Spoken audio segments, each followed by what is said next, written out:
एक बार गौतम बुद्ध घूमते हुए एक नदी के किनारे पहुंचे। वहां उन्होंने देखा कि एक मछुआरा जाल बिछाता और उसमें मछलियां फंसने पर उन्हें किनारे पर रख देता और एक बार फिर से जाल डाल देता। मछलियां पानी के बिना तड़पती हुई मर जाती। बुद्ध यह सब देखकर द्रवित हो गए और मछुआरे के पास जाकर बोले, भैया, तुम इन निर्दोष मछलियों को क्यों पकड़ रहे हो?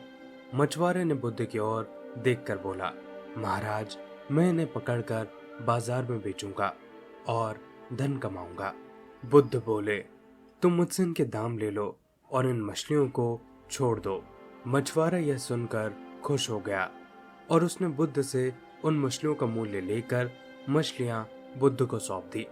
बुद्ध ने जल्द ही सभी तड़पती हुई मछलियों को वापस नदी में डाल दिया। यह देखकर मछुआरा दंग रह गया और बोला, महाराज, आपने तो मुझसे मछलियां खरीदी थी, फिर आपने इन्हें वापस पानी में क्यों डाल दिया? यह सुनकर बुद्ध ने कहा, यह मैंने तुमसे इसलिए खरीदी थी ताकि इन्हें दोबारा से जीवन दे सकूं। किसी की हत्या करना पाप है। यदि मैं तुम्हारा ही गला घोटने लगूं तो तुम्हें कैसा लगेगा? यह सुनकर मछुआरा हैरानी से बुद्ध की ओर देखने लगा। बुद्ध बोले, जिस तरह मानव को हवा और पानी मिलना बंद हो जाए तो वह तड़प तड़प कर मर जाएगा, ठीक उसी तरह मछलियां भी यदि पानी से बाहर आ जाए तो वे भी तड़प तड़प कर मर जाती हैं। उनमें भी सांस है। उनको तड़पता देखकर तुम कठोर कैसे रह सकते हो? बुद्ध की बातें सुनकर मछुआरा लज्जित हो गया और बोला, महाराज, आज आपने मेरी आंखें खोल दी।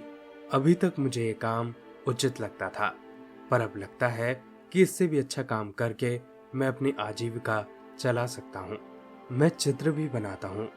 आज से मैं चित्रकला में ही अपनी आजीविका कमाऊंगा। इसके बाद वह वहां से चला गया और कुछ ही समय में एक प्रसिद्ध चित्रकार बन गया।